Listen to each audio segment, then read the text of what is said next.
Hey, Story Lions! You might be surprised about my choice of stories for you today, even though it's technically not Christmas season anymore.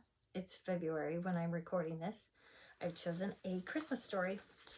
It's called The Legend of the Candy Cane, and it's still cold outside. And so when it's cold outside, I feel like Christmas still. So I hope you don't mind me stretching out the Christmas season just a little bit longer with this story.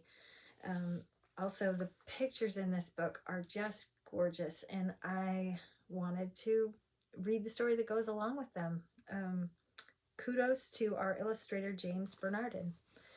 I also want to give a tiny little disclaimer about a little element in the story that we're going to call stranger danger. There's a little girl who approaches a man that she doesn't know and goes in to offer some help to him. And these days, we would be a little bit more careful about that and would take our parents with us to meet someone and talk to somebody that we don't know.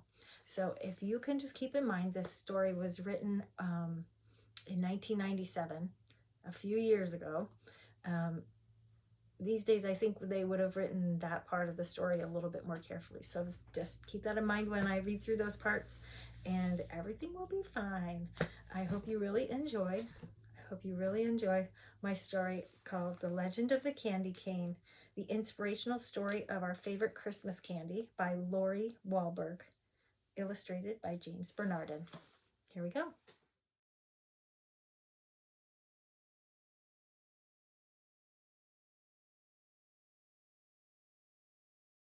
One dreary evening in the depths of November, a stranger rode into town. He stopped his horse in front of a lonely storefront. The windows were boarded shut and the door was locked fast, but the man looked at it, smiled, and said, "It will do." All through the gray short days and the long dark nights of November, the man worked. The townspeople could hear the faint pam pam pam of his hammer and the snish snish snish of his saw. They could smell the sweet, clean scent of new lumber and the deep, oily smell of new paint. But no one knew who the man was or what he was doing. The mayor hoped he was a doctor to heal his illness. The young wives hoped he was a tailor to make beautiful dresses. The farmer hoped he was a trader to exchange their grain for goods. But the children had the strongest, deepest wish of all, a wish they did not tell their parents. A deep, quiet, secret wish that none of them said out loud. No one spoke to the man.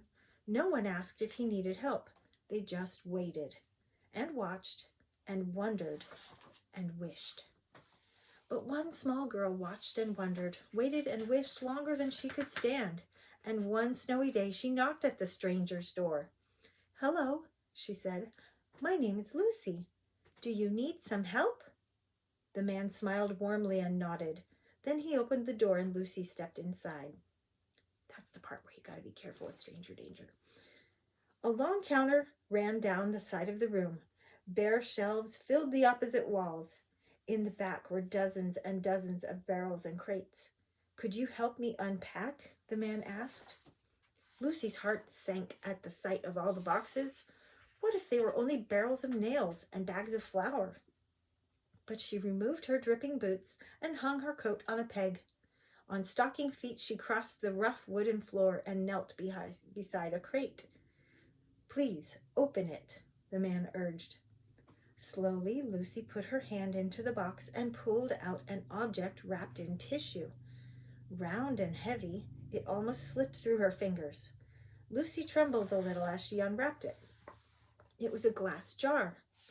Lucy gave the man a puzzled look. "Go on," his nod said. So she unpacked another glass jar, and another, until she was completely surrounded by jars of all shapes and sizes, tall and thin, round and squat, jars with lids and jars without.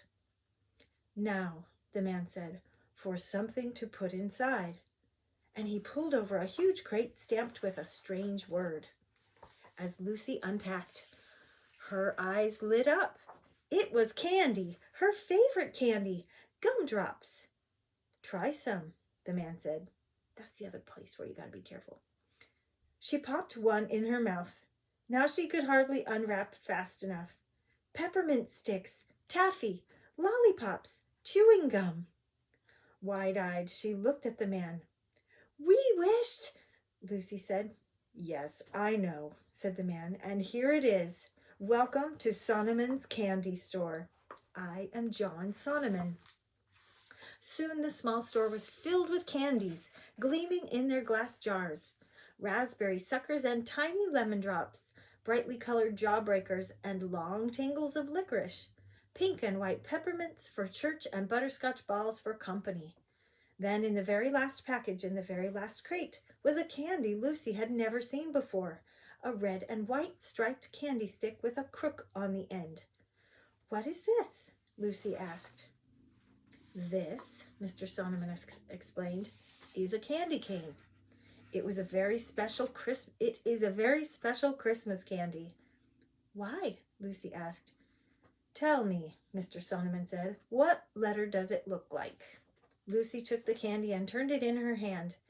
J, she said. Yes, Mr. Sonneman smiled. J is for Jesus, who was born on Christmas Day. Now turn it over. What does it remind you of? Lucy turned the candy in her hand. She peered down intently. I know, she said finally. It's like a shepherd's staff. Who were the first to find out about Jesus' birth? Mr. Sonneman asked. Shepherds in the field, Lucy answered, watching over their flocks by night. But Mr. Sonneman, what are the stripes for? Lucy asked. The man's eyes grew sad. The prophet Isaiah said, by his stripes we are healed. Before he died on the cross, Jesus was whipped. He bled terribly. The red reminds us of his suffering and his blood. But then, Mr. Sonneman continued, the candy is white as well. When we give our lives to Jesus, his blood washes away our sins, making us white and pure as snow. That, he said, is the story of the candy cane. Is it a secret? Lucy asked. Mr. Sonneman looked at her for a long moment. It's a story that needs to be told, he said. Will you help me share it? It was now the depths of December. The town was whipped round by blizzard winds. For days the sun hid itself. But every morning Mr. Sonneman and Lucy ventured out.